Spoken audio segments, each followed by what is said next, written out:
professora Aldaísa estava está levantando a respeito de suas, né?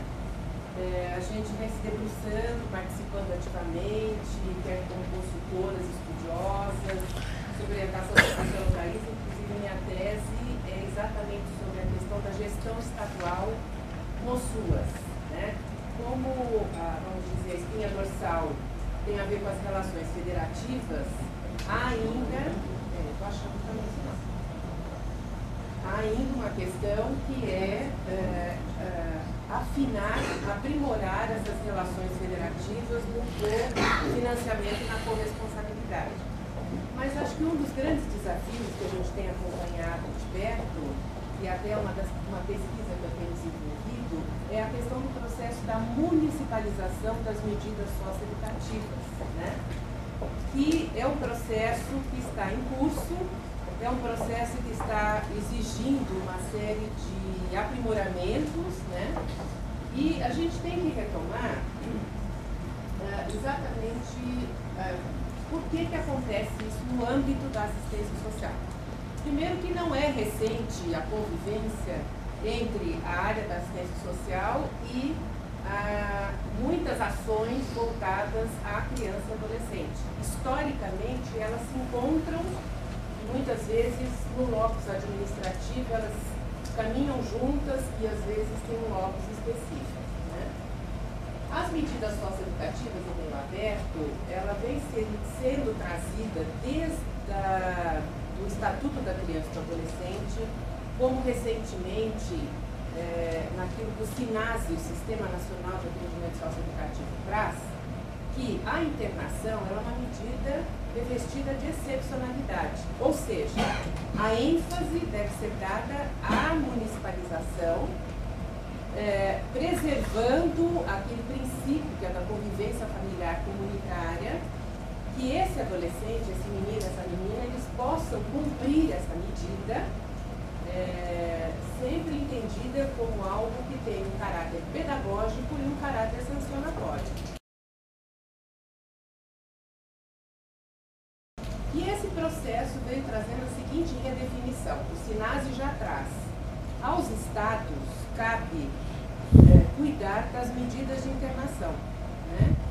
E aos municípios cabe cuidar, municípios entendendo aí não só prefeituras, mas também uma articulação dessas prefeituras com as organizações sociais que historicamente vinham atendendo esses adolescentes, né? Posso só aproveitando isso. Então, não há no SUAS qualquer animosidade em relação às organizações sociais. Isso precisa ficar muito claro. Mas existe sim a necessidade do órgão público tomar uma posição e assumir a responsabilidade. Agora, assumir a responsabilidade não é estar de costas, certo? Então, acho que existe aqui um campo de dupla interpretação.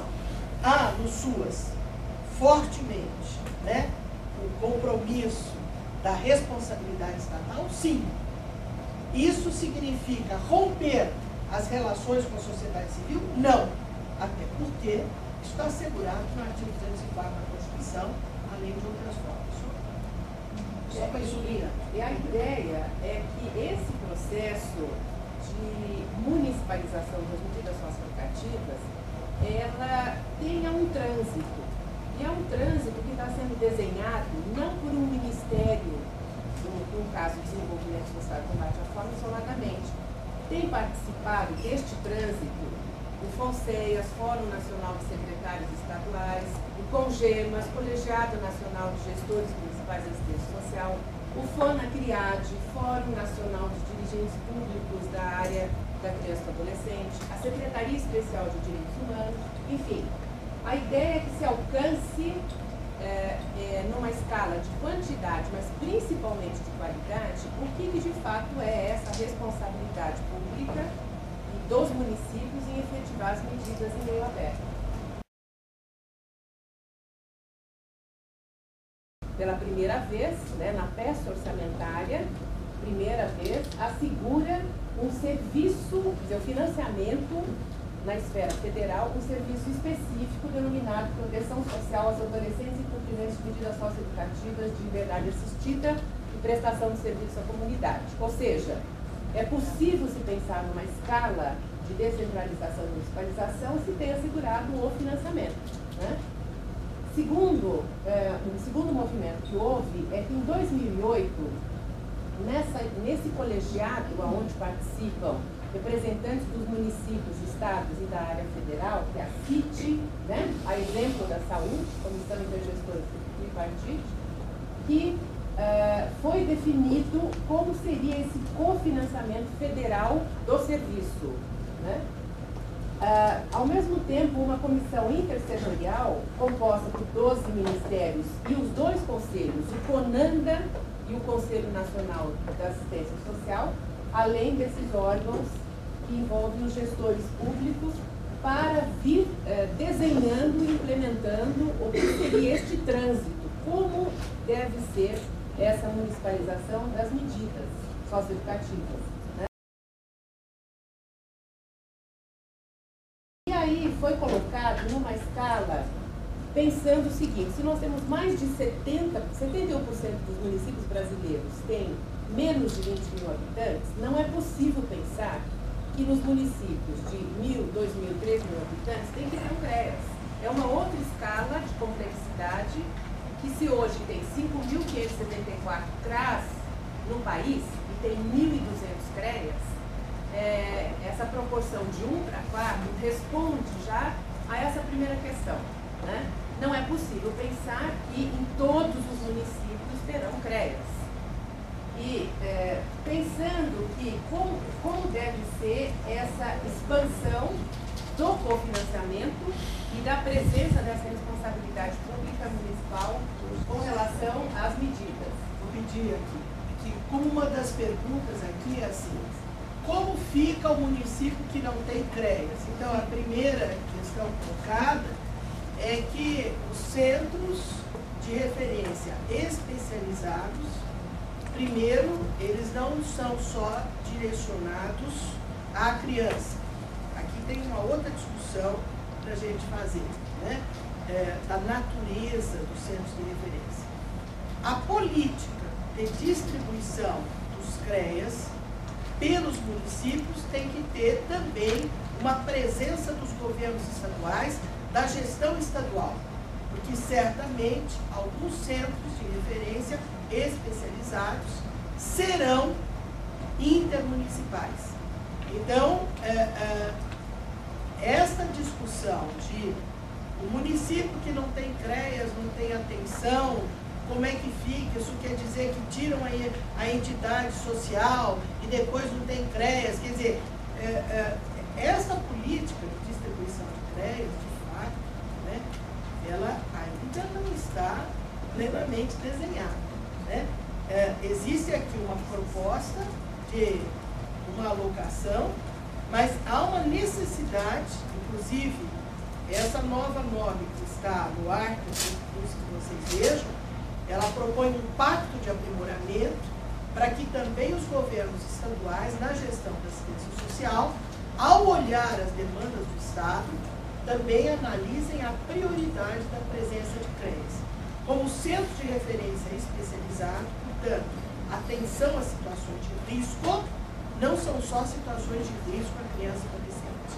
Podem ser da mulher, podem ser da população em situação de rua, pode ser de agressão a idosos, né? Existe aqui uma polêmica, inclusive, se os centros de referência especializados, eles são gerais ou eles podem ser por modalidade.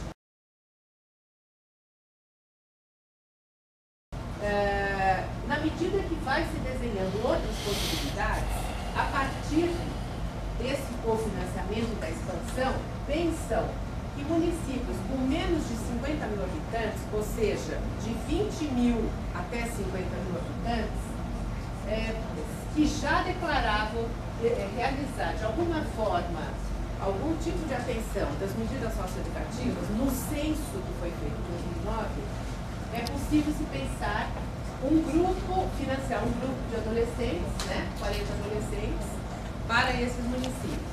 Então, essa é uma escala gradativa, conforme o porte do município, quanto maior o número de possibilidades de grupos para que haja esse cofinanciamento e essa possibilidade de definição da municipalização. Agora, uma das coisas, como a professora levantou, que não pode deixar de ser considerada nesse processo de municipalização é a absoluta presença das gestões estaduais neste processo. Porque se já estava claro no ECA, se já estava claro na LOAS, se já estava claro no SUAS e no SINASE principalmente, o SINASE é muito claro quando define a competência das gestões estaduais pela internação, mas o apoio aos municípios não deve se traduzir somente em visitas, em supervisão, tampouco fiscalização. Não é este o papel da gestão estadual. A gestão estadual teria que desenhar, ter claro a topografia dos seus territórios, as demandas dessas medidas, para poder pensar, inclusive, nessa estratégia. Como ficam os municípios de mínimo porte para responder por essa questão?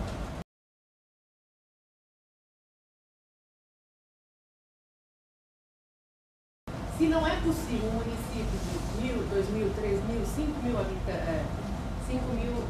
habitantes, com uma demanda de 6, 8 adolescentes em cumprimento de medida, não tem como ter um CREAS. Então, um CREAS regional poderia ser, deve ser uma solução, não de tal forma que esses adolescentes tenham que ir diariamente viajar para o CREAS, mas um CREAS regional que dê suporte concreto, técnico, cofinanciamento, enfim, para os municípios na atenção direta àqueles jovens.